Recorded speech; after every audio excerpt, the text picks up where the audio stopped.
कहानी की शुरुआत होती है साल 2149 से, जहां 9 साल पहले हुई एक केमिकल वॉर की वजह से पूरी दुनिया बर्बाद हो चुकी है। इस जंग के कारण अर्थ का वेदर बैलेंस पूरी तरह बिगड़ गया और 99% लोग मारे गए। शहर और गांव अब एकदम वीरान और सुनसान हो चुके हैं। बस मुट्ठी भर लोग ही जिंदा बचे हैं, जिनमें से एक है डार्विन नाम का लड़का। जंग खत्म होने के बाद से वो एक बंकर में अपनी लाइफ बिता रहा है, क्योंकि बाहर की हवा में अब जहर मिला हुआ है। ऐसे में बाहर जाना मौत को गले लगाने जैसा है, इसलिए सिर्फ ये बंकर ही उसके लिए सेफ है। डार्विन वहाँ हर रोज सेम रूटीन फॉलो करता है। आज भी वो सोकर उठता है और अपने सिस्टम के सामने बैठकर बाहर की एक्टिविटीज देखने लगता है। वो अपनी माँ को मैसेज भी करता है कि माँ मुझे यहाँ से ले जाओ, लेकिन हर बार की तरह कोई रिप्लाई नहीं आता। इससे डार्विन को बहुत दुख होता है। वो अपने पास्ट को याद करता है, जब वो अपनी माँ के साथ एक खूबसूरत जिंदगी बिता रहा था, पर फिर सब कुछ तबाह हो गया। आज वो पुरानी यादें उसे चैन से जीने नहीं देती। अपना दुख कम करने के लिए डार्विन अल्ट्रासाउंड शावर लेने चला जाता है, ताकि उसे थोड़ा अच्छा फील हो। वहाँ बैठे बैठे ही वो मॉडर्न टेक्नोलॉजी और मशीनों की मदद से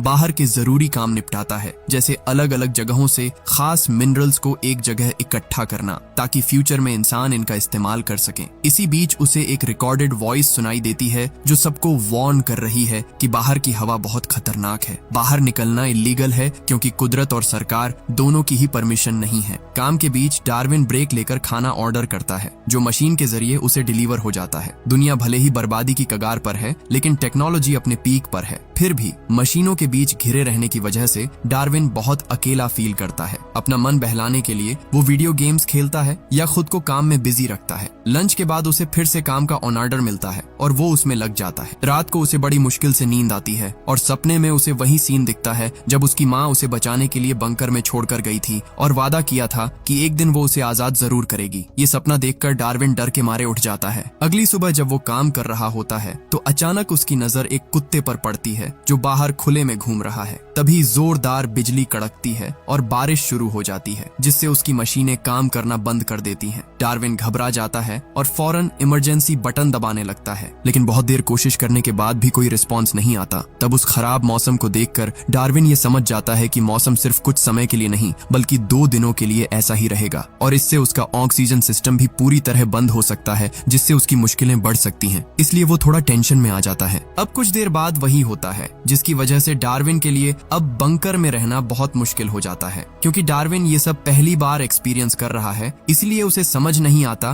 कि अब उसे क्या करना चाहिए। तभी अचानक एक अनाउंसमेंट होती है, जिसमें डार्विन को अलर्ट किया जाता है कि सिर्फ 15 मिनट में एयर प्यूरिफिकेशन पूरी तरह बंद हो जाएगा, यानी अब बंकर में रहना उसके लिए इम्पॉसिबल होने वाला है। तब डार्विन बंकर में घुट घुट कर मरने के बजाय सिचुएशन से लड़कर जीने का फैसला करता है और बंकर से बाहर जाने का डिसीजन लेता है, जिसके बारे में उसने कभी सपने में भी नहीं सोचा था। वो अपने चेहरे पर एक रेस्पिरेशन मास्क लगाकर बंकर के दरवाजे की तरफ लड़खड़ाते कदमों से आगे बढ़ता है। लेकिन जब बाहर निकलने के लिए डार्विन दरवाजा खोलने की कोशिश करता है, तो इलेक्ट्रॉनिक सिस्टम काम नहीं करता, जिससे डार्विन की बाहर निकलने की उम्मीद भी खत्म होने लगती है। लेकिन डार्विन हार नहीं मानता और अपनी पूरी ताकत लगाकर बहुत मुश्किल से वो दरवाजा आखिर खोल ही देता है। इतने सालों में वो पहली बार बंकर की चारदीवारी से बाहर निकला है और बाहरी दुनिया में कदम रखा है। लेकिन अभी वो थोड़ा ही आगे गया होता है कि तभी उसे मास्क से एक वार्निंग सिग्नल मिलता है, जो इस तरफ इशारा कर रहा था कि उसके मास्क का ऑक्सीजन लेवल डाउन हो रहा है। इसलिए डार्विन अपनी जान बचाने के लिए फिर से बंकर की तरफ दौड़ना शुरू करता है, ताकि बाहर की दुनिया की जहरीली हवा की चपेट में आकर वो मारा न जाए। अब बंकर में जाने के बाद जब वो बंकर का दरवाजा बंद करने की कोशिश करता है, तो वो बंद नहीं होता, जिससे डार्विन और भी ज्यादा घबरा जाता है, क्योंकि ऐसी कंडीशन में बाहर की जहरीली ऑक्सीजन बंकर के अंदर आ सकती है। लेकिन चूंकि अब और कोई रास्ता नहीं है, इसलिए डार्विन तुरंत अपना ऑक्सीजन मास्क उतार देता है, क्योंकि अब वो मरने के लिए खुद को तैयार करने लगता है। लेकिन काफी समय बीत जाने के बाद भी डार्विन की हालत खराब नहीं होती और न ही वायरस के कोई सिम्पटम्स दिखाई देते हैं। ये देखकर डार्विन भी काफी हैरान होता है कि वो अब इस खुली हवा में आराम से सांस ले पा रहा है। शायद इतने सालों में अब हवा से जहर खत्म हो चुका है। अब डार्विन इतने वक्त बाद खुली हवा में सांस लेकर बहुत अच्छा महसूस करता है। और चूंकि इतने समय से डार्विन को ये लग रहा था कि उसकी माँ जिंदा हो सकती है, इसलिए वो उन्हें ढूंढने के लिए निकल पड़ता है। उसे लगता है कि शायद उसकी माँ किसी मुसीबत में हो, जिस वजह से वो उससे कांटेक्ट नहीं कर पा रही है। अब यही सोचकर डार्विन बंकर से बाहर निकल जाता है, लेकिन थोड़ा दूर जाते ही उसके पैर कांपने शुरू कर देते हैं। साथ ही उसे बहुत ज्यादा थकान महसूस होने लगती है, जिसका असली कारण यह है कि पिछले 9 साल से डार्विन अपने बंकर से बाहर नहीं आया है, जिसकी वजह वजह से उसके शरीर को इतनी दूर तक पैदल चलने की आदत नहीं है। इसके साथ ही सूरज की कड़ी धूप भी उससे बर्दाश्त नहीं होती और फिर थोड़ा आगे जाते ही उसे भूख भी लगने लगती है। लेकिन अपनी माँ के बारे में सोचते हुए वो हार नहीं मानता और आगे बढ़ता रहता है। खैर, अब थोड़ा आगे जाने के बाद उसे पक्षी दिखाई देते हैं, जिन्हें देखकर वैसे तो उसे खुश होना चाहिए था, लेकिन उन्हें देखकर डार्विन उल्टा परेशान होने लगता है। इसके बाद जब वो और आगे जाता है तब उसे एक मशीन दिखाई देती है, जिसके जरिए वो अपनी माँ को मैसेज भेजकर बताता है कि वो उनसे मिलने आ रहा है। लेकिन हर बार की तरह इस बार भी उसकी माँ की तरफ से कोई रिस्पॉन्स नहीं आता, इसलिए सब उम्मीदें छोड़कर वो भूख से छटपटाने लगता है। तभी अचानक उसके कानों में कुत्तों के भौंकने की आवाज आती है। यह सुनकर डार्विन उनका पीछा करते हुए कुत्तों को ढूंढने की कोशिश करता है। तभी वो दौड़ते दौड़ते एक ग्रीन एरिया में पहुंच जाता है, जहां बहुत सारे पेड़ पौधे हैं। ये देखकर तो डार्विन की आंखें फटी की फटी रह जाती हैं, क्योंकि इतने समय से सबको यही लगता था कि पेड़ पौधे पूरी तरह खत्म हो चुके हैं। खैर, अब बहुत लंबा रास्ता तय करने की वजह से डार्विन बहुत ज्यादा थक जाता है, इसीलिए वो उन झाड़ियों और पेड़ पौधों के बीच ही सो जाता है। कुछ देर बाद उसकी नींद बहुत सारे मच्छरों की भिनभिनाहट और कुत्तों के भौंकने की आवाज से खुल जाती है। ये सुनकर डार्विन जल्दी से इधर उधर देखता है और तभी उसकी नजर दूर खड़ी एक लड़की पर पड़ती है, जिसका नाम डारा है। डारा असल में उन कुत्तों की मालकिन है और उन्हें ढूंढते हुए ही वहां आई है। जब डारा जमीन पर लेटे हुए डार्विन को देखती है तब वो बहुत ज्यादा शॉक हो जाती है। वो डार्विन से सवाल करती है कि असल में तुम कौन हो, लेकिन डार्विन उसे कोई जवाब नहीं दे पाता। वो बस उसकी तरफ देखता रहता है, क्योंकि डार्विन ने बहुत दिनों से किसी से बात नहीं की है, इसीलिए वो बात करना लगभग भूल ही चुका है। हालांकि वो डारा से बात करना चाहता है, लेकिन अभी वो ऐसा नहीं कर पाता और अजीब अजीब आवाजें निकालने लगता है, जिसकी वजह से डारा को लगने लगता है कि वो कोई खतरनाक या अजीब इंसान है। इसलिए वो डर के मारे दूर भागने लगती है। डार्विन भी उसका पीछा करना शुरू कर देता है, क्योंकि शायद डारा उसकी माँ तक पहुँचने में उसकी मदद कर सके। लेकिन यह देखकर डारा और भी ज्यादा डर जाती है, इसीलिए वो तुरंत वार्निंग अलार्म बजा देती है, जिसकी वजह से डारा की पूरी फैमिली जंगल में उसे बचाने के लिए आ जाती है, जो सरकार से छिपकर इन जंगलों में रह रहे हैं। खैर, अब डारा की माँ लिलियन और उसके साथी डार्विन को दौड़ कर आते हुए देखते हैं। वे अपने ग्रुप के बच्चों को छिप जाने के लिए कहते हैं, क्योंकि उन्हें लगता है कि डार्विन उनके बच्चों को नुकसान पहुंचा सकता है। लेकिन जब डार्विन उनके पास आता है तब उनकी यह गलत फहमी दूर हो जाती है, क्योंकि उन्हें डार्विन के चेहरे पर भोलापन और सादगी नजर आती है। लिलियन उसे इशारे से समझाती है कि इसी जंगल में उनका घर है, लेकिन डार्विन कोई जवाब नहीं दे पाता,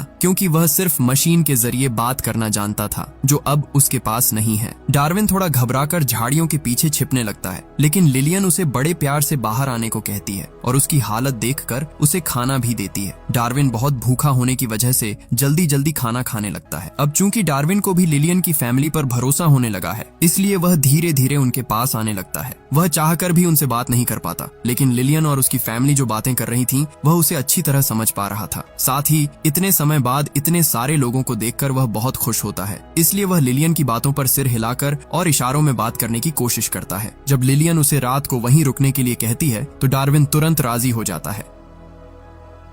वह एक इंसान की तरह नरम बिस्तर पर सो रहा है, लेकिन कहीं न कहीं उसे बुरा भी लग रहा था, क्योंकि जल्द ही उसे वहां से अपनी माँ को ढूंढने के लिए निकलना होगा। अगले दिन सुबह डार्विन सबके साथ मिलकर नाश्ता करता है, जहां आज वह जिंदगी में पहली बार चाय का स्वाद लेता है, जो उसे काफी पसंद आती है। लिलियन उससे पूछती है, क्या तुमने कभी चाय पी है? डार्विन सिर हिलाकर ना में जवाब देता है। लिलियन उसके बारे में जानने की कोशिश करती है, लेकिन बात न कर पाने की वजह से डार्विन उसे कुछ बता नहीं पाता। तभी वहाँ लिलियन का बेटा स्टीवन डार्विन के पास आता है। वह डार्विन की हालत देखकर समझ गया था कि डार्विन बात करना जानता है और जरूर वह मशीन की मदद से अपनी बात कहता होगा। ये समझते ही स्टीवन डार्विन को अपनी बातें हाथों की मदद से टाइप करने को कहता है, जैसा वह पहले कीबोर्ड पर करता था। उसके हाथों की इस मूवमेंट की वजह से स्टीवन उसके दिमाग में चल रही बातें समझना शुरू कर देता है। अब सबको उसका नाम भी पता चल जाता है। इसके बाद डार्विन अपने आसपास के लोगों को बहुत ध्यान से देखना शुरू करता है। वह बच्चों को खेलते हुए देखता है और उनकी हंसी और आदतों को गौर से देखता है, जिससे उसे बहुत खुशी मिलती है। चूंकि यह सब उसके लिए नया था, इसलिए वह उनके साथ खेलने के बजाय बस शांत होकर बैठा रहता है। डारा उसके पास आती है और उसे धूप में बैठा देखकर उसके चेहरे पर सनस्क्रीन लगाने लगती है। डार्विन को यह थोड़ा अजीब लगता है, क्योंकि पहली बार कोई उसे इतने प्यार से टच कर रहा है। लेकिन अभी भी डार्विन अपनी माँ की चिंता में डूबा रहता है, जिसके बारे में वो बाकी सबको भी बताता है। डारा उससे कहती है कि जब भी तुम चाहो यहाँ से जा सकते हो। इसके बाद जब रात को डार्विन सो रहा होता है, तब सपने में वो खुद को अपनी माँ को ढूंढते हुए देखता है, लेकिन अपनी माँ को ढूंढने से पहले ही ड्रोन्स उसे पकड़ लेते हैं और उसे एक्सपेरिमेंट के लिए ले जाया जाता है, जहाँ उसे बहुत ज्यादा तकलीफ हो रही होती है। लेकिन खुशकिस्मती से यह सिर्फ उसका एक सपना था। अगले दिन डार्विन नहाने के लिए बाथरूम जाता है, लेकिन चूंकि उसे पानी से नहाना नहीं आता, इसलिए वो कपड़े पहने हुए ही शावर लेकर सबके सामने वापस आ जाता है। यह देखकर वाकई सब हंसने लगते हैं। तब डारा उसे नहाने के नियम बताती है और उसे पुराने कपड़े देती है। डार्विन भी उसकी बात समझकर अच्छी तरह नहाता है और कपड़े पहनकर बाहर आ जाता है। उसे देखकर सब बहुत खुश होते हैं। इसके बाद डारा उसे हाथों के इशारों से बात करना सिखाती है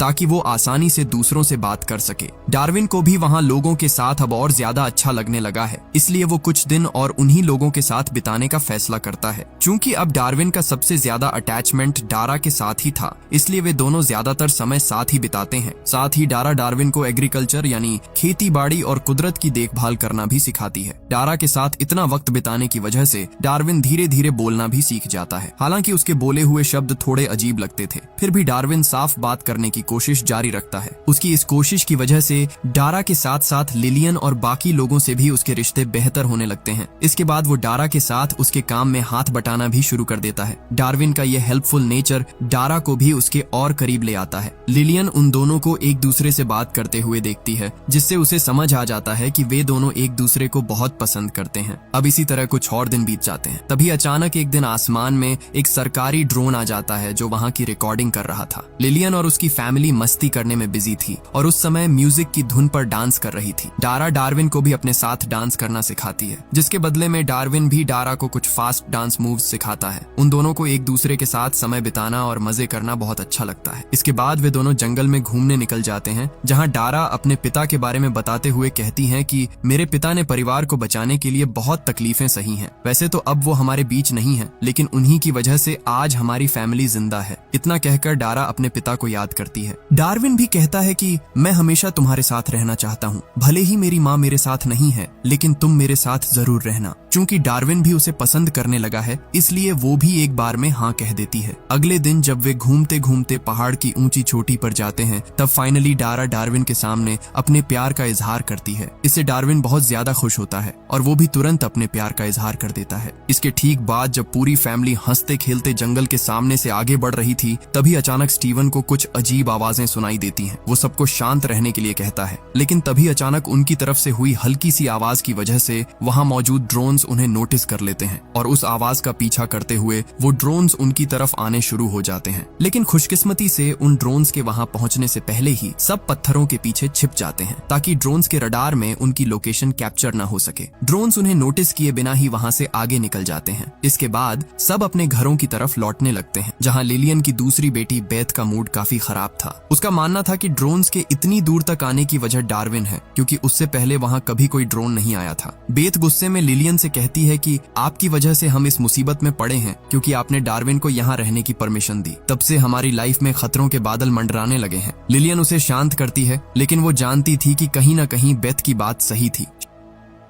शाम को जब डारा डार्विन के पास जाती है तो वो वहाँ नहीं था। डारा घबराकर उसे ढूंढने लगती है और बाहर जाकर देखती है कि डार्विन अकेला खड़ा है। डार्विन बहुत धीरे से डारा से कहता है, मैं वापस जा रहा हूँ, मैं तुम सबको मुसीबत में नहीं डालना चाहता, इसलिए मेरा जाना ही बेहतर है। यह सुनकर डारा रोने लगती है और कहती है, मुझे पता था कि तुम एक दिन मुझे छोड़कर चले जाओगे। डार्विन उसे समझाने की कोशिश करता है कि ऐसा करना कितना जरूरी है, लेकिन डारा उसकी एक नहीं सुनती और नाराज होकर वहाँ से चली जाती है। चूंकि अब डार्विन रुक नहीं सकता था, इसलिए वो लिलियन और बाकी फैमिली मेंबर्स से मिलता है और लिलियन को बताता है कि वो अपनी माँ को ढूंढने जा रहा है। लिलियन को भी डार्विन के जाने का दुख हो रहा था, लेकिन न चाहते हुए भी वो उसे नम आंखों से विदा कर देती है। डारा भी डार्विन को जाते देख टूट जाती है और फूट फूट कर रोने लगती है। उधर डार्विन अब अकेला ही आगे का रास्ता तय कर रहा था और रास्तों में ड्रोन्स पर नजर रखता है ताकि वो उनकी पकड़ में न आ जाए। चलते चलते डार्विन एक कम्युनिकेशन मशीन के पास पहुंचता है। वहाँ वो लिलियन की दी हुई चाबी लगाता है, जो उसने विदा करते समय दी थी, ताकि वो आसपास के एरिया का कम्युनिकेशन सिस्टम एक्टिवेट कर सके। इसकी मदद से वो अपनी माँ से कांटेक्ट कर पाता है, जो इतने सालों से डर के मारे अपने बंकर में ही रह रही थी। ये जानकर डार्विन तुरंत अपनी माँ के बंकर के पास पहुंचता है और उन्हें बाहर आने को कहता है, लेकिन उसकी माँ अब भी बहुत डरी हुई है और बाहर आने से कतराती है। यहाँ तक कि वो डार्विन को पहचान भी नहीं पा रही थी। वो डार्विन के पास एक ड्रोन भेजती है ताकि उसके बारे में जान सके। शुरू में डार्विन की माँ थोड़ा अजीब बिहेव करती है, लेकिन आखिर में वो डार्विन के पास आ जाती है डार्विन उन्हें पास्ट की बातें याद दिलाने की कोशिश करता है, पर उन्हें ठीक से कुछ याद नहीं आ रहा था। तब डार्विन बंकर के अंदर जाकर कंप्यूटर यूज करने की परमिशन मांगता है और उन्हें लिलियन और उसकी फैमिली की फोटो दिखाता है। जब उसकी माँ फिर भी कोई जवाब नहीं देती तो डार्विन वहाँ से जाने लगता है, लेकिन तभी उसकी माँ उसे नाम से पुकारती है और पूछती है, क्या तुमने वीडियो गेम्स खेलना छोड़ दिया? ये सुनकर डार्विन बहुत खुश होता है क्योंकि उसकी माँ ने उसे पहचान लिया था और उनकी पुरानी यादें वापस आ गई थीं। इसके बाद डार्विन सीधा डारा के पास पहुंचता है जो अब भी उसका इंतजार कर रही थी। वो डार्विन को देखकर बहुत खुश हो जाती है। इसके बाद वे दोनों किस करते हैं और उम्र भर एक दूसरे के साथ रहने का फैसला करते हैं और यहीं पर ये कहानी खत्म हो जाती है।